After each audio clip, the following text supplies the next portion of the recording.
Hello dear students. आज हम बात करेंगे धन्य कुमार बिराजदार जी के कहानी संग्रह लॉकडाउन की फोर्थ कहानी, जो प्रेमा के पात्र पर है, रखी गई है। कहानी का शीर्षक है पवित्र कार्य। इसमें प्रेमा पात्र के द्वारा किसी एक तंग गली में जो औरतें अपने देह का व्यापार करती हैं उस बारे में बताया है कि किस तरह किस परिस्थिति में उसे उस तंग गली में आना पड़ा, क्या कारण था, और फिर जब समय आया तो समय पर उसने कैसे अपने उसी जो कमाई से कुछ पवित्र कार्य किया। क्योंकि वह बार बार उसके मन में यही आता था कि क्या मनुष्य की तृष्णा यही है, मतलब देह की तृष्णा ही मनुष्य की तृष्णा है। पर उसका जवाब उसे अंत में मिला, किस समय? कोरोना के समय, कि सबसे बड़ी तृष्णा, तृष्णा यानी प्यास, सबसे बड़ी तृष्णा क्या है? पेट की भूख।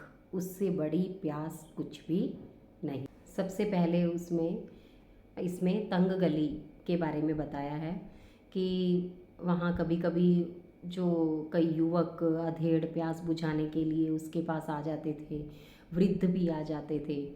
और वह वैसे प्रेमा अकेली नहीं थी, वो कहती है, कई युवतियों के साथ अधेड़ और 55-60 साल की भी फुटपाथ पर पान खाती थी, कभी चाय पीते नज़र आती थी, तो कोई शराब के नशे में अपनी चिंता भूलती नज़र आती थी। तो वो कहती हैं ये गली कैसी थी? नारकीय गली, यानी नरक में जीने के लायक, जीने जैसी थी। तो नारकीय गली में भी कभी कभी रंग आ जाता था। कोई पान खाते हुए उस गली में जाया करता था, कोई संकोच करते हुए कदम बढ़ाता, शायद पहला प्रवेश होगा, तो पहले पहले संकोचवश लोग वहाँ पर आते थे। तो अब वहाँ पर बड़े बड़े लोग भी आते थे, और जो मज़दूर जो अपने घर छोड़कर यहीं शहरों में काम करने आते थे, तो वह भी अपने देह की प्यास बुझाने के लिए वहाँ पर आते थे। इस तरह का उसने, प्रेमा ने अपने इसमें बताया। और प्रेमा के जो माता है, माँ है, माँ को भी किस कारण आना पड़ा? उसके पिता जो थे वो एक बहुत छोटी थी, ये शायद 3-4 साल की ही थी। उसके पिता को तो उसने इतना अच्छी तरह याद नहीं है। माँ से 2-4 बार उसने पिता के बारे में पूछा भी, और स्कूल में नाम लिखना था, बस तब बात हुई। पर उसके बाद हर बार स्कूल में भी नाम आता था तो एड्रेस क्या होता था? उस तंग गली का, जिसके कारण प्रेमा को भी कभी काम न मिल सका। कहीं और वह करना भी चाहती थी तो कहीं उसे काम न मिलता था। पर प्रेमा को अब, उसको ये क्यूरियोसिटी तो थी कि मेरे पिता क्या करते थे, कहाँ हैं। तो तब एक जो उनके आस पड़ोस में बूढ़ी काकी रहती थी, उसके कहने पर ही वह परिचित हुई थी कि उसके पिता गांव में गरीबी का जीवन बिता रहे थे और कर्ज का शिकार हो गए थे। पैसे बाहर, अब कर्ज चुकाने के लिए वह शहर आए थे, शहर में काम करते थे, पर इतना कर्ज न चुका पाते थे और सूद पे सूद, मतलब इंटरेस्ट पे इंटरेस्ट बढ़ता जा रहा था, जिसके कारण एक दिन उनकी जान चली गई और सारा जीवन का भार किस पर आ गया? अ, उसकी माँ पर। अब वो कहते हैं कि फुटपाथ के बाजू में ही, जहाँ पर पिता की मृत्यु हुई थी, अंतिम सांस ली थी जहाँ पर, वहीं प्रेमा 3 साल की थी तब। तो उसे कुछ समझता नहीं था। उसकी माँ काम की खोज में बाहर जाती थी, और कई लोग जो उसका, अब औरत अकेली है तो कई कई बार उसके साथ गलत व्यवहार होता था। वह कई बार मुंह तोड़ जवाब देती थी, और पर ज़िंदगी गुजारने के लिए, अब पेट भरने के लिए भी तो कुछ काम करना था। और फुर्सत तो किसके पास थी किसी की भी, और कौन दुख सुनता है? 3 वर्षीय बेटी को लेकर वह एक दिन उसने सोचा कि तंग गली में जाया जाए, क्योंकि कई बार वो जैसे ऐसे लोगों का शिकार हुई, मतलब इसमें बताया गिद्धों का शिकार हुई। तो अब उसने सोच लिया इससे अच्छा तो फिर ऐसे रोज़ रो रो कर कुछ काम भी नहीं मिल रहा है, तो इससे अच्छा तो अपने यही काम करके अपना जीवन आगे चलाया जाए। उसे पहले पहले बहुत शर्म महसूस होती थी, प्रेमा भूख से व्याकुल होने के कारण, और स्वयं भी भूख से संघर्ष करती थी ना, तो उसके कारण उसे यह कदम उठाना पड़ा। पर उसने अपनी बेटी को, जब वह बेटी स्कूल जाती थी सुबह, तो सुबह 9 बजे जाकर जब 4 बजे आती थी, तब तक वो वहाँ पर रहती थी उसकी माँ, तंग गली में। बाद में वह बेटी को स्कूल से ले जाकर कहीं बाहर ही घूमती रहती थी, और रात में 11 बजे के बाद ही वह आती थी, कहीं खम्भों के नीचे, और यहीं पर ऐसे ही समय बिताती थी ताकि उसकी बेटी पर इसकी छाँव न पड़े। पर वो कहती है कि ग्राहकों की प्रतीक्षा करती रही। बूढ़ी काकी ने इतना बताया था कि बाकी तो प्रेमा ही जानती थी, पर बूढ़ी काकी ने बताया था कि कोई भी काम छिपने से छिपता तो नहीं है। तो एक दिन तो सबको पता चल ही गया, और प्रेमा अपनी माँ को उस नारकीय जीवन से बाहर लाना चाहती थी। उसने थोड़े दिन इसने बेटी ने क्या भी किया, क्या कुछ तो काम किया, उसे कहीं भी काम नहीं मिला ना अपने क्योंकि हर कोई जहाँ भी काम देते थे तो एड्रेस पूछते थे, और एड्रेस के लिए उसे अपना आधार कार्ड देना पड़ता था, और आधार कार्ड में जो उसका वहीं तंग गली का एड्रेस रहता था, जिसके कारण उसे कहीं भी काम नहीं मिलता था। थोड़े समय तो उसने और उसकी माँ प्रेमा की शादी करना चाहती थी, पर वह भी कैसे हो सकती थी, क्योंकि कोई भी बात छिप तो नहीं सकती। तो थोड़े दिन उसने सब्जी बेचने का काम भी किया उसकी बेटी ने। बाद में एक दिन, जब कई दिनों तक सब्जी बेचती रही, एक रात जब वह अचानक घर लौट रही थी, तो वह भी गिद्धों का शिकार हो गई। यानी लोग जो अपनी हवस को पूरा करने के लिए उसके साथ जो दुर्व्यवहार हुआ, जिसके कारण उसकी माँ जब वह घर आई तो वह रोती रही और माँ को बताया। माँ ऐसा सुनकर बहुत ही दुखी हुई और उसने आंखें मूंद ली, तो माँ की मृत्यु हो गई। अब प्रेमा अकेली यहाँ पर रह गई। अब वह चाहती है कि अपने कठोर निर्णय के साथ माँ की अंत्येष्टि तो उसने की, और उसने क्या किया, उसी रात दरवाजे पर माँ का स्थान भी ले लिया। अब प्रेमा के रूप रंग में तो कोई कमी नहीं थी, और वो सुंदर थी, और तो कोई सौंदर्य, जीवन, कला, कौशल, मादकता के बल पर वह किसी को भी आकर्षित कर सकती थी। अब उसमें गांव से एक महानगर में एक मजदूरी करने आए निर्धन व्यक्ति महीने में 1-2 बार सस्ते के लिए यहाँ पर आते थे। उसमें ही अब वो कहती है कि एक लड़का वहाँ पर आया था, जो मजदूरी करने ही आया था। उसके घर की हालत, वो लड़का इससे बहुत अपनी बातें शेयर करता था, तो उसी ने बताया कि उसकी शादी हुई है और बहन की भी शादी करनी है, इसीलिए वह कमाने आया है। माता पिता भी बीमार रहते हैं, उसकी दवा चलती रहती हैं, और यहीं पर काम करके उसने अपने इससे शादी मतलब बहन की भी शादी की। अब पत्नी भी उसकी थी, पत्नी भी गांव में ही रहती थी। वह ऐसी सब बातें उसके साथ शेयर करता था, और प्रेमा के मन में भी उसके प्रति बहुत मतलब दया थी, सहानुभूति थी, और उसे कहती थी कि हाँ, तुम पहली बार आए हो, चिंता मत करो। उसका नाम था प्रतीक।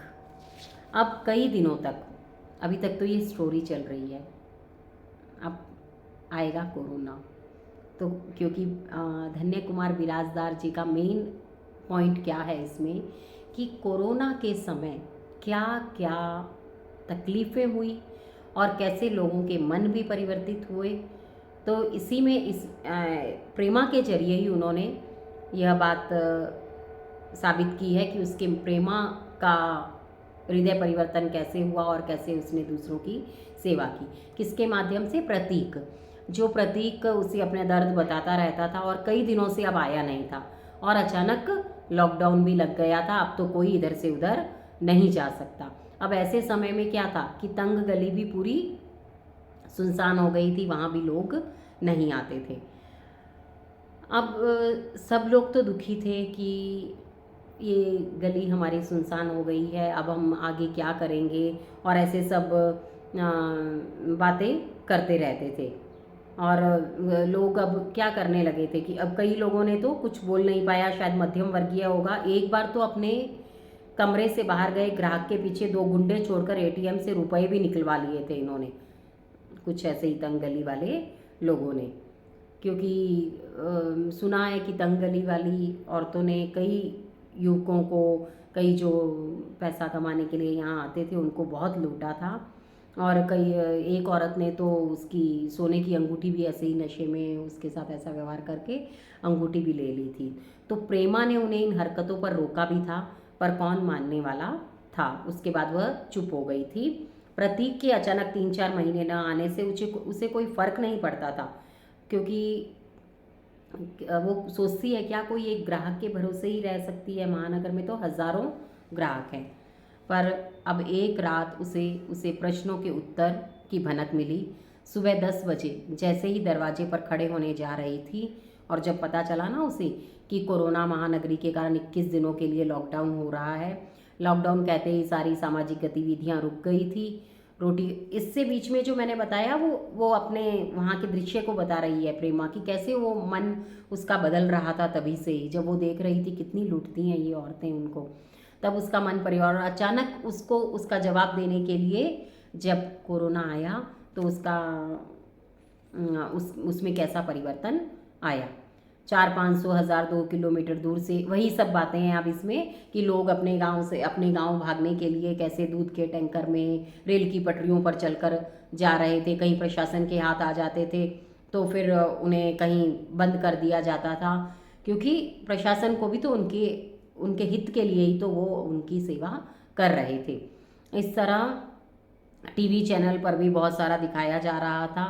तब उसके मन में आया कि झुग्गी झोपड़ी वाले, वो कहता था कि झुग्गी झोपड़ी में खाने के लिए भी मुश्किल रहता है, रोज़ का काम करके ही खाते हैं। तब और उसे मन में आया कि लॉकडाउन में अब हमारा खर्चा ही क्या है, ना तो मेकअप का प्रश्न है ना कुछ है, तो जो बचे हुए पैसे हैं क्यों ना झुग्गी झोपड़ी वालों की सेवा की जाए। कम से कम अब तो अपने पति के साथ ईमानदारी से पतिव्रत है। और वो सोचती है कि जो लोग मजदूरी करके यहाँ आते थे ना, तो अब तो कम से कम अपनी पत्नियों के साथ वहाँ पर रहेंगे। तो कभी भी वो कहते हैं कि बुरा आया है पर कुछ तो अच्छा सोचना अच्छा होगा ही, और अच्छे के लिए वह भी सोच रही है। तो अब वो कहती है कि अब वो जाती है झुग्गी झोपड़ियों में, जाती है अपने सब सामान, एटीएम से पैसा निकालती है और एक गाड़ी में अपना सब सामान लेती है। घर से बाहर आना तो प्रतिबंध था और घर में बैठ बैठ कर भी तो वह ऊब रही थी। तो अब पुलिस अधिकारी अपने शिशु को साथ में कार्यालय में ले जाकर माता और समाज का दायित्व निभाने वाली, अब वो देखती है कि डॉक्टर कैसे अपने दूसरों की सेवा कर रहे हैं, कितने कितने 5-5 दिनों तक घर नहीं जा रहे हैं। वो सब वही जो कोरोना के समय हमने हर लेसन में हम पढ़ेंगे, वो सब है इसमें। अब फिर वो कहती है कि प्रधानमंत्री की घोषणा भी हुई थी कि लॉकडाउन, सप्तपदी हमने पढ़ा कि 7 वचन उन्होंने मांगे थे। तो ये सब, तो अब मैं भी अपना कुछ काम करूं जुगनू की तरह, जुगनू जो चमक कर फिर चला जाता है, तो मैं भी थोड़ा सा अपना योगदान दूं, जैसे राम सेतु निर्माण में गिलहरी ने भी दिया था। सोचते सोचते अब वह जाती है, एटीएम से पैसे निकालती है, सब सामान वहाँ पर देती है और लोग कितना खुश होते हैं। और उनकी जो खुशी, आंखों की खुशी देखकर उसके मन की जो तृष्णा है वह बुझ जाती है। प्यास जो है कि हाँ, असली अर्थ जो मैं सोच रही थी ना, लोगों की असली भूख क्या है, वह आज मुझे देखने को मिली कि वित्त की तृष्णा सच्ची तृष्णा नहीं है, मतलब पैसों की तृष्णा कोई तृष्णा नहीं है, वह तो मृग जल है। मृग जल यानी हमें माया नगरी में हमें ऐसे ही अपने झांसे में लेने की कोशिश करता है, वह सिर्फ दिखावा है। पर जिसके पीछे दौड़ते दौड़ते मूढ़ मानव अपने आप को मिटा रहा है।